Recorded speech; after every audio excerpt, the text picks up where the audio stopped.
আসসালামু আলাইকুম, শুভ সকাল। সুপ্রিয় দর্শকবৃন্দ, আপনাদের সবাইকে স্বাগত জানাচ্ছি বৈশাখী টিভির নিয়মিত স্বাস্থ্য বিষয়ক অনুষ্ঠান সবার ডাক্তারে। আজকে আপনাদের সাথে অনুষ্ঠান সঞ্চালনায় আছি আমি ডাক্তার মোহাম্মদ রাজীব আল আমিন। আপনারা জানেন আমাদের সবার ডাক্তার অনুষ্ঠানটি পরিবেশিত হয় মেডিকমের সৌজন্যে। আমাদের সবার ডাক্তার অনুষ্ঠানটির মূল লক্ষ্য উদ্দেশ্যই হচ্ছে গণমানুষের মধ্যে স্বাস্থ্য বিষয়ক সচেতনতা তৈরি করা এবং সমাজ থেকে স্বাস্থ্য বিষয়ক কুসংস্কারকে দূর করা, অপচিকিৎসা এবং অপচিকিৎসককে প্রতিহত করা। আমরা প্রতিদিনই চেষ্টা করি একটি করে স্বাস্থ্য বিষয়ক সমস্যা নিয়ে আলোচনা করার জন্য। আমাদের সেটে উপস্থিত থাকেন একজন করে বিশেষজ্ঞ অতিথি চিকিৎসক। আজকে আমাদের সাথে বিশেষজ্ঞ অতিথি চিকিৎসক হিসাবে উপস্থিত আছেন দেশের স্বনামধন্য শিশুদের অর্থোপেডিক বিশেষজ্ঞ ডাক্তার মোহাম্মদ রুবায়াত তাসফিন। আমি ডাক্তার মোহাম্মদ রুবায়াত তাসফিনকে বৈশাখী টিভির সেটে স্বাগত জানাচ্ছি এবং সবার ডাক্তার অনুষ্ঠানের পক্ষ থেকে শুভেচ্ছা অভিনন্দন জানাচ্ছি। ধন্যবাদ আমাকে আমন্ত্রণ করার জন্য। আপনাদের মাধ্যমে বৈশাখী টিভিকেও ধন্যবাদ এবং দেশবাসীকেও ধন্যবাদ। যেহেতু ইতিমধ্যেই আপনারা শুনেছেন যে আমাদের যিনি আজকে বিশেষজ্ঞ অতিথি চিকিৎসক আছেন, উনি শিশুদের অর্থোপেডিক বিশেষজ্ঞ। আমরা ওনার সাথে আলোচনা করব শিশুদের হাড়ের যত্ন নিয়ে। আমরা মূল আলোচনায় চলে যেতে চাচ্ছি। ডাক্তার মোহাম্মদ রুবায়াত তাসফিন, আসলে প্রথমেই আমি আপনার কাছে জানতে চাইব, অর্থোপেডিক্স বলতে তো আমরা আসলে বুঝি হাড়ের বিষয়, হাড়ের অসুখ এবং অস্থিসন্ধির অসুখ এবং সেগুলোর চিকিৎসা বিষয়ক যে আলোচনা, সেই সাবজেক্টটাকে আমরা বুঝি। শিশুদের অর্থোপেডিক্স যে বিষয়টা, এটা আমার কাছে একটু নতুন লাগছে। তো সাধারণ মানুষদের বোঝার জন্য শিশুদের অর্থোপেডিক্স বিষয়টার মধ্যে আপনারা আসলে কোন কোন বিষয়গুলো নিয়ে আলোচনা করেন? ধন্যবাদ, একটা গুরুত্বপূর্ণ প্রশ্নের জন্য। শিশুদের যদি আমরা বয়সটা হিসাব করি, 0 থেকে 18 বছর বয়স পর্যন্ত আমরা শিশু হিসেবে গণনা করি। এই বিশাল একটা জনগোষ্ঠীর মাঝে বিভিন্ন ধরনের অসুখ হয়ে থাকে, যেটা আমাদের ইতিপূর্বে এই বিষয় নিয়ে এত নজর ছিল না।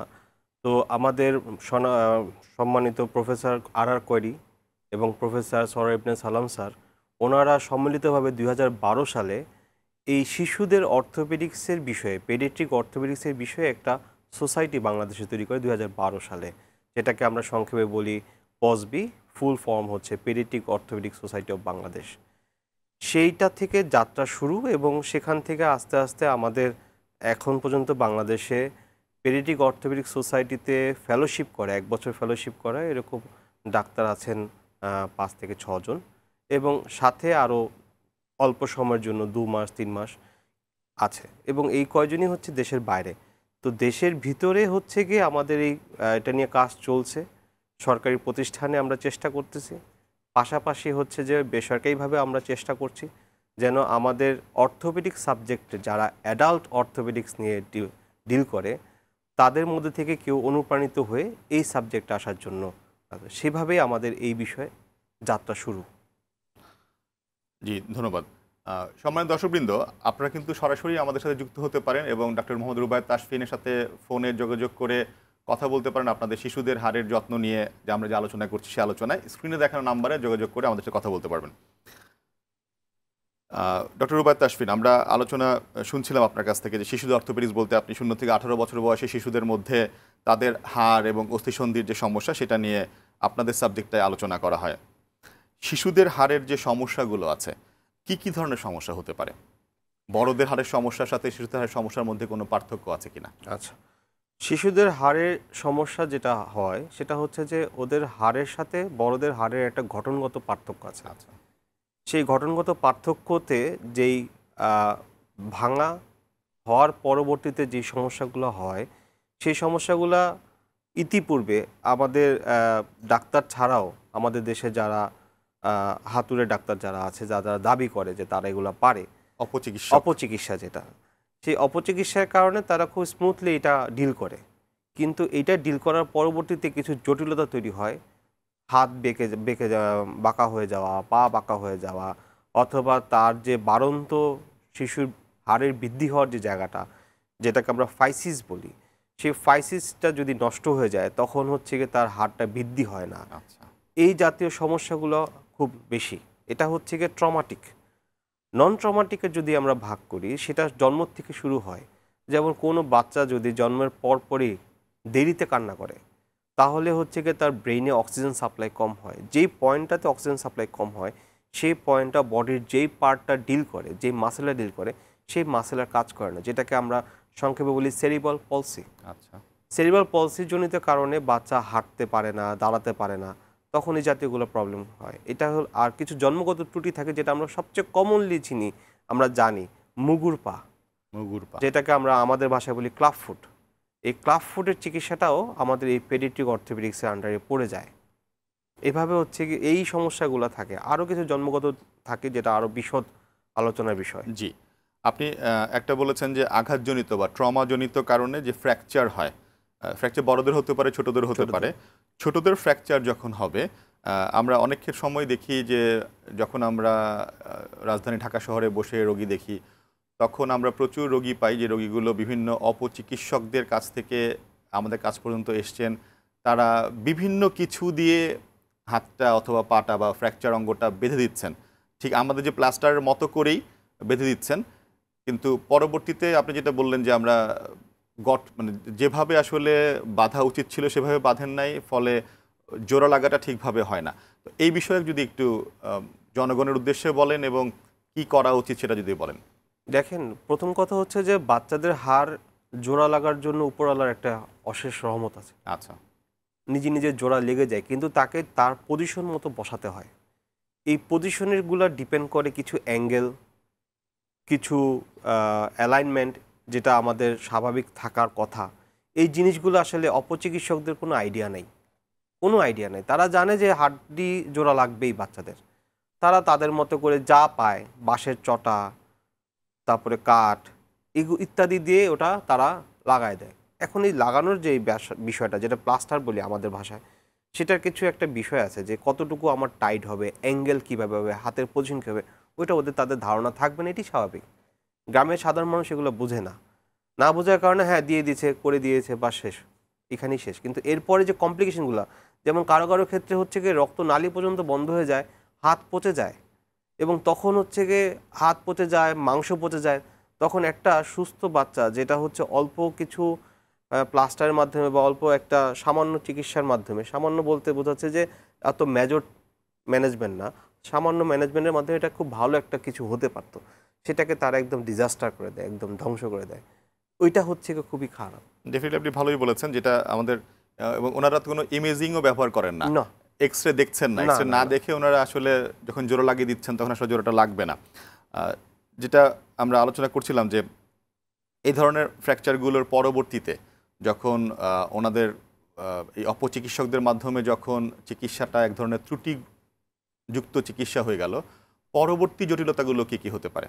আচ্ছা, প্রথম জটিলতা হয় সেটা হচ্ছে যে ইমিডিয়েট, আর একটা হচ্ছে লেট। ইমিডিয়েট যেটা হয় সেটা হচ্ছে যে আপনার যে ভেসেল যেটা আছে, যেটাকে আমরা রক্তনালী বলি, সেই রক্তনালী বন্ধ হয়ে যাওয়া। আচ্ছা, সেই রক্তনালী যদি বন্ধ হয়ে যায় তখন আমাদের কম্পার্টমেন্ট সিনড্রোম হয়, যেটা হচ্ছে গিয়ে যে রক্তনালী চলাচল করার জন্য যে একটা সুস্থ একটা স্পেস দরকার, সেই স্পেস যখন না পায় তখন এটা আটকে যায়, এটাকে কম্পার্টমেন্ট সিনড্রোম বলে, এটা হয়। এবং পরবর্তীতে হচ্ছে গিয়ে যেটা লেট, সেটা হচ্ছে গিয়ে কখনো ম্যাল ইউনিয়ন বলি আমরা। আচ্ছা, আচ্ছা, যে যেইভাবে ইউনিয়ন হওয়ার কথা ছিল সেটা মুখোমুখি না হয়ে একটু বাঁকা হলো, একটু কোনা হলো, এবং এতে কি হয় যে তার যে হাতের যে মুভমেন্ট, যেটা একটা স্বাভাবিক মানুষ, আমরা হাত খাওয়ার জন্য যেমন মুখ হাতটা এই পর্যন্ত নিয়ে আসতে হয়, এই পর্যন্ত আসে না, এদিকে চলে যায় অথবা এদিকে চলে যায়। এইটা হচ্ছে কি ইউনিয়ন ঠিকমতো অ্যাচিভ না হওয়ার কারণে এই ধরনের জটিলতাগুলো আমাদের ফেস করতে হয়, এবং তখন হচ্ছে কি এইটা চিকিৎসাটা করাটা সম্ভব কিন্তু কষ্টদায়ক, আরো ব্যয়বহুল হয়ে যায়। আরও ব্যয়বহুল। রোগীরা যে অল্প টাকা খরচ করবে না সেই ভয়ে চলে যায় হচ্ছে অপচিকিৎসকদের কাছে। এই ব্যাপারটা একটা বিষয় আছে যে আপনার মাধ্যমে আমরা জনগণকে মেসেজ দিতে চাচ্ছি যে আমাদের উপজেলা পর্যায়ে যে হাসপাতালগুলো আছে, এমনকি ইউনিয়ন সাবসেন্টারও সরকার যে ব্যবস্থা করেছেন, সেখানে কিন্তু খুবই স্বল্প মূল্যে শুধুমাত্র অনেক সময় প্লাস্টারের যে উপকরণগুলো আছে সেগুলো হয়তো পাওয়া যায় না, এগুলো হয়তো রোগীকে কিনে দিতে হয়। এর বাইরে কিন্তু কোনো খরচ নেই না। রোগীরা যে ভয় পায় যে আমি ডাক্তারের কাছে যাব, সেখানে গেলেই আমার অনেক খরচ হবে, বাট আসলে সেরকম না।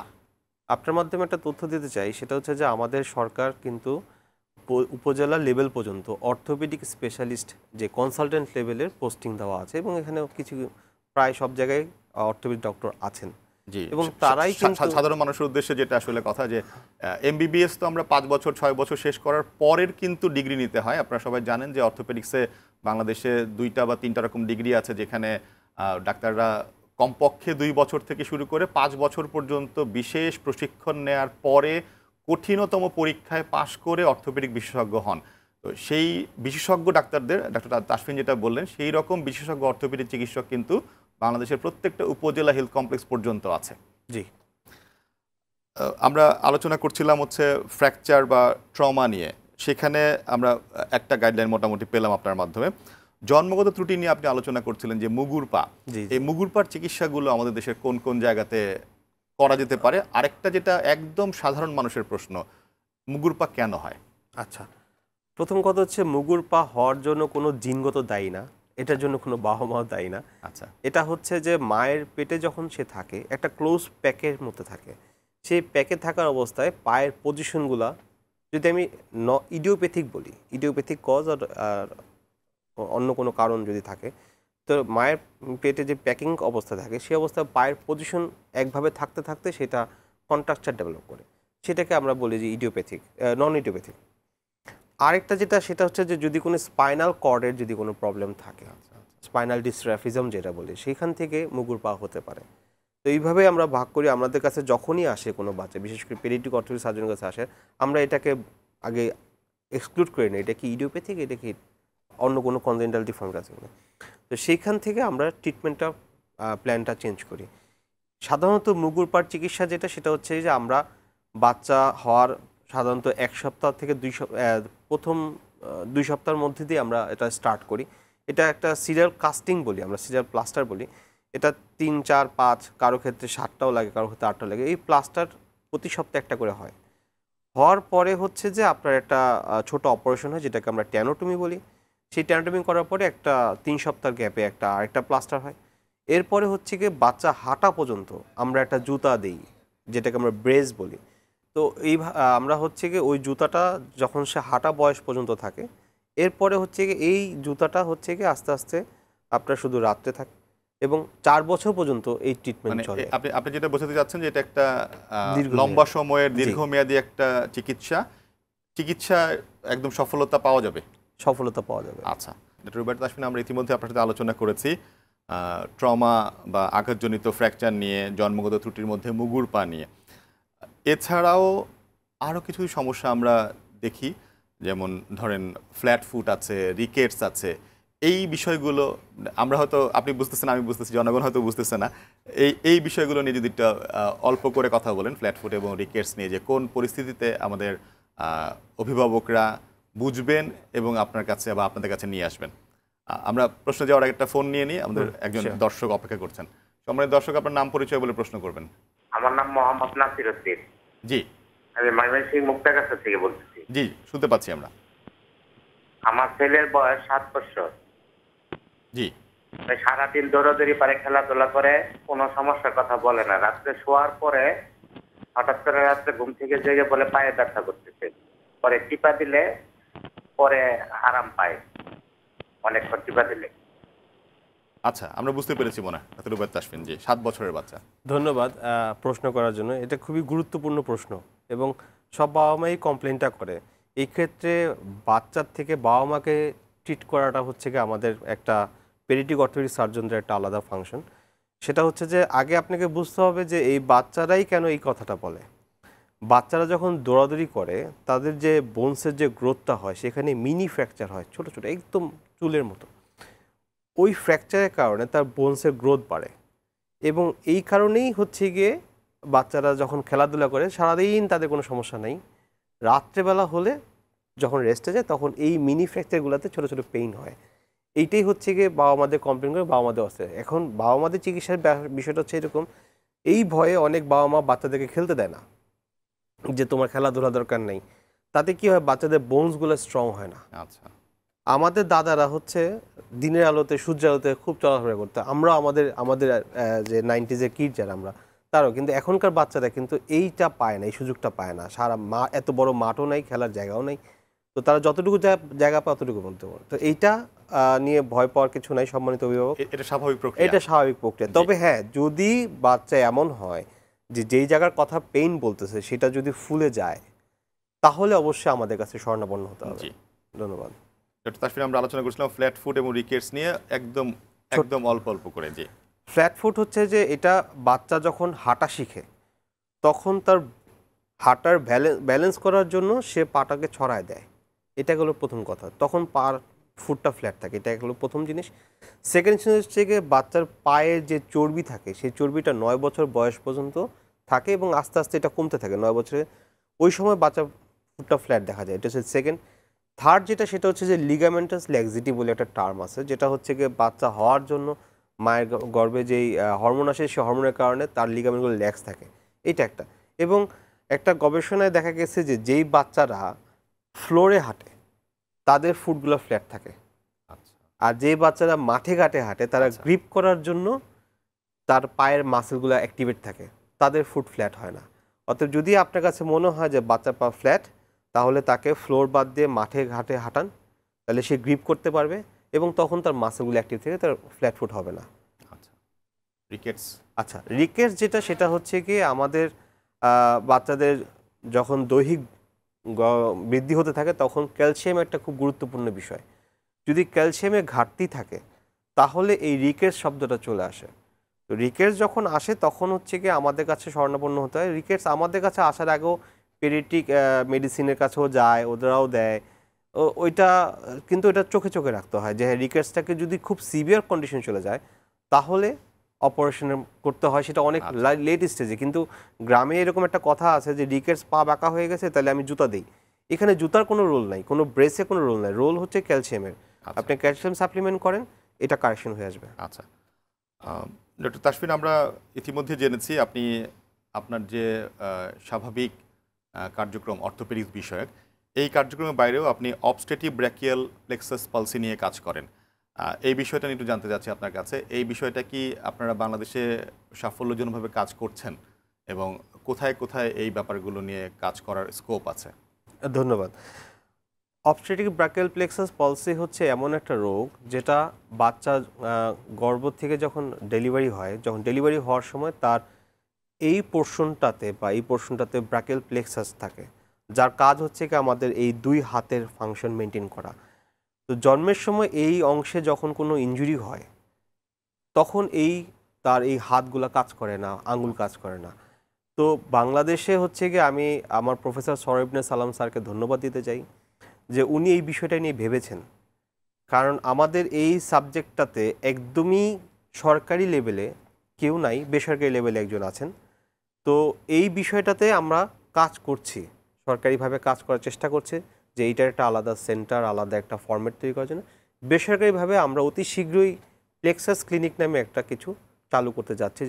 এটা তো যারা সমস্যাটা হয়ে গেল, পালসে যেটা হয়ে গেল, এটা প্রতিরোধ করার জন্য যে আমাদের যারা ধাত্রীরা আছেন অথবা যারা হোম ডেলিভারি করেন বা আমাদের অনেক সময় জুনিয়র ডক্টররাও আছেন যারা সদ্য পাশ করেছেন, ওনারাও তো নর্মাল ডেলিভারি করছেন বা করাচ্ছেন, বিভিন্ন হাসপাতালে হচ্ছে, কোন জায়গাটায় তারা খেয়াল করবে যাতে করে এই পালসিটা না হয়? ধন্যবাদ।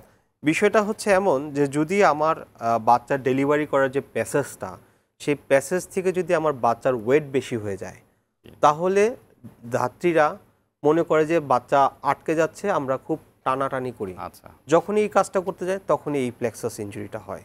আচ্ছা, তো সেই ক্ষেত্রে বাচ্চার ওয়েটটা গর্ভ অবস্থায় সেটা অবশ্যই দেখতে হবে যে ওয়েটটা কি তার বেশি কিনা, আচ্ছা, নর্মাল ওয়েটের থেকে যদি বেশি হয় সেই ক্ষেত্রে আমরা এখানে একটা এন্টিনেটাল কেয়ারের ব্যাপার আছে, অবশ্যই আছে, আল্ট্রাসাউন্ড করে দেখতে হবে যে বাচ্চার ওজন বেশি কিনা। অবশ্যই। জি, ধন্যবাদ ডক্টর রুবায়েত তাসফিন। আমরা আপনার সাথে অনেকগুলো বিষয় নিয়ে আলোচনা করলাম। আমরা আসলে পুরো বিষয়টায় খুব অল্প সময় আছে আমাদের কাছে, বাংলাদেশের কোথায় কোথায় এই ধরনের শিশুদের অর্থোপেডিক সার্জারি বা শিশুদের অর্থোপেডিক বিষয়ে আপনারা গবেষণা করছেন, চিকিৎসা দিচ্ছেন, বাংলাদেশে কোথায় গেলে মানুষরা সহজে পাবে চিকিৎসাটা? আচ্ছা, প্রথম কথা হচ্ছে যে আমাদের যে সোসাইটি আছেন সেই সোসাইটি আমরা অ্যালার্ট করার মানে বিভিন্ন সিএমইর মাধ্যমে প্রতি মাসে মাসে বিভিন্ন জেলায় মেডিকেল কলেজে এটা সচেতন করার চেষ্টা করছি, এটা গেল প্রথম কথা।